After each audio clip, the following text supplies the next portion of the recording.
और चलिए बात पश्चिम बंगाल की करते हैं, जहां पश्चिम बंगाल में संदेश खाली मामला जोर पकड़ता जा रहा है। आज बीजेपी वहां पर एक रैली करने जा रही है और पीड़ित महिलाओं का सम्मान भी बीजेपी करेगी। तो वहीं कोलकाता में ममता बनर्जी की आज बड़ी रैली होने जा रही है, जहां से टीएमसी लोकसभा चुनाव के लिए अपने अभियान की शुरुआत भी करेगी।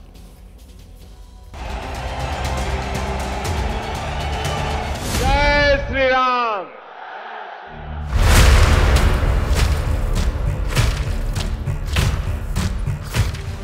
पश्चिम बंगाल में संदेश खाली मामले को लेकर सियासी घमासान जारी है। बीजेपी वहां महिलाओं के साथ हुई ज्यादती के खिलाफ मुखर है।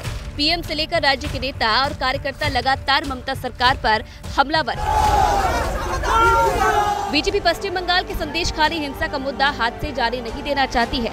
पार्टी के नेता लगातार संदेश खाली जा रहे हैं तो कुछ को जाने से रोका जा रहा है, लेकिन पार्टी इस मुद्दे को लेकर सूबे की सत्तारूढ़ पार्टी टीएमसी को घेरने में जुटी हुई है।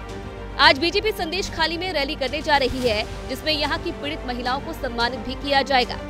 मुख्यमंत्री झूठी हैं, झूठ कह रही हैं। मैंने कहा था कि पोस्ट पोल वायलेंस हुआ है, लोगों को मारा गया है, खून किया गया है, महिलाओं का बलात्कार किया गया है, उनके घर पे लूटमार की गई है, सब कुछ, मगर मुख्यमंत्री खामोश थी। उन्होंने लगातार कहा कि कुछ नहीं हुआ। संदेश खाली हिंसा और महिलाओं पर जाति के बाद टीएमसी बैकफुट पर है। इस घटना से उसे काफी झटका लगा है। पार्टी डैमेज कंट्रोल में छुटी हुई है और संदेश खाली को लेकर गरमाए सियासी माहौल में पार्टी आज कोलकाता के ब्रिगेड परेड ग्राउंड में एक विशाल रैली करेगी। रैली को ममता बनर्जी संबोधित करेंगी। इस जनसभा के दौरान ममता बनर्जी लोकसभा चुनाव के लिए अपने अभियान की भी शुरुआत करेंगी। ममता बनर्जी इसी मंच से लोकसभा चुनाव के लिए पार्टी उम्मीदवारों का ऐलान भी कर सकती है। संदेश खाली मुद्दे पर बीजेपी के बढ़ते हमलों के मद्देनजर टीएमसी ने रैली करने का ऐलान किया। पार्टी सूत्रों के मुताबिक पार्टी के राष्ट्रीय महासचिव अभिषेक बनर्जी भी रैली को संबोधित कर सकते हैं। ये जो भाजपा है, भाजपा का मेन एनिमी कौन है? ममता जी, तृणमूल कांग्रेस। जितने बार वो लोग आएंगे उतने ही सुविधा होंगे बंगाल का जनता को ये डिसाइड करने के लिए not to vote Bhajpa. PM Modi भी संदेश खाली को लेकर टीएमसी पर हमलावर हैं। पिछले 10 दिनों में राज्य का वो 3 बार दौरा कर चुके हैं। वो उत्तरी बंगाल के सिलीगुड़ी पहुंचे, जहां उन्होंने संदेश खाली हिंसा को लेकर एक बार फिर से ममता सरकार को घेरा है। संदेश खाली में गरीब, दलित, आदिवासी बहनों के साथ टीएमसी के नेताओं ने क्या क्या किया है, इसकी चर्चा आज पूरे देश में हो रही है।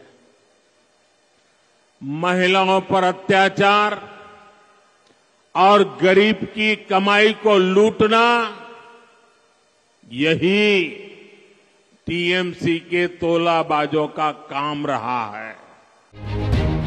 पीएम मोदी ममता बनर्जी पर चौतरफा हमला बोल रहे हैं। अपनी रैलियों में वो लगातार आरोप लगा रहे हैं कि टीएमसी के कार्यकाल में भ्रष्टाचार ही भ्रष्टाचार हो रहा है और दलित, आदिवासी और महिलाओं का हक छीना जा रहा है।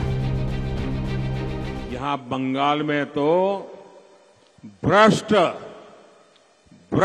टीएमसी सरकार दलित, आदिवासी, ओबीसी, महिला विरोधी टीएमसी सरकार ने तो आपके राशन की योजना में ही घोटाला कर दिया।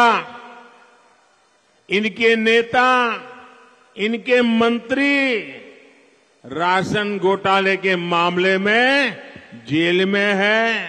टीएमसी सरकार आपको कदम कदम पर लूट रही है। पीएम बंगाल में थे, लिहाजा टीएमसी के साथ साथ कांग्रेस और लेफ्ट पर भी निशाना साधा। टीएमसी और कांग्रेस पर परिवारवाद को बढ़ावा देने का आरोप लगाया, तो कांग्रेस और लेफ्ट में सियासी सांठगांठ कर टीएमसी को फायदा पहुंचाने का भी आरोप लगाया गया। टीएमसी वालों को भतीजे की चिंता है, कांग्रेस वालों को अपने शाही परिवार के बेटे बेटी को आगे बढ़ाना है, लेफ्ट वालों को इन दोनों के साथ तालमेल बनाए रखना है ताकि उसकी भी गाड़ी चलती रहे। आपके बच्चों के भविष्य की चिंता करने वाला अगर कोई है तो मोदी है, बीजेपी है।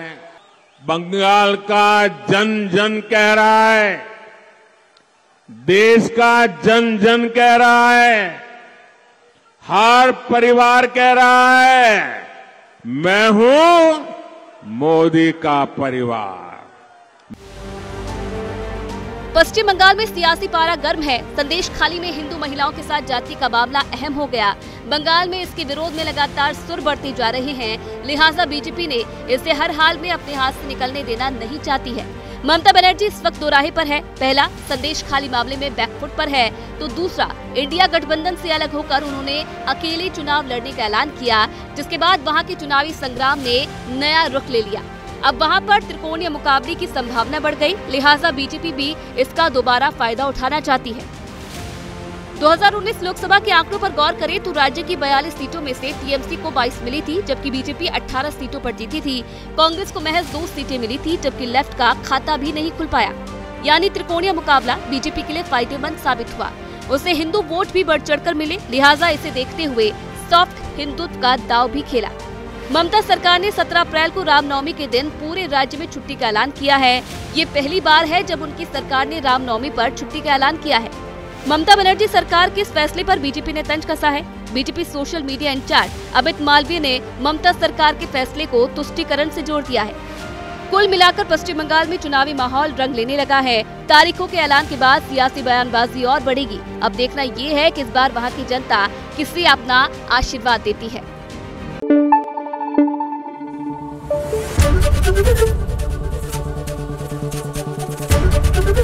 एबीपी न्यूज आपको रखे आगे।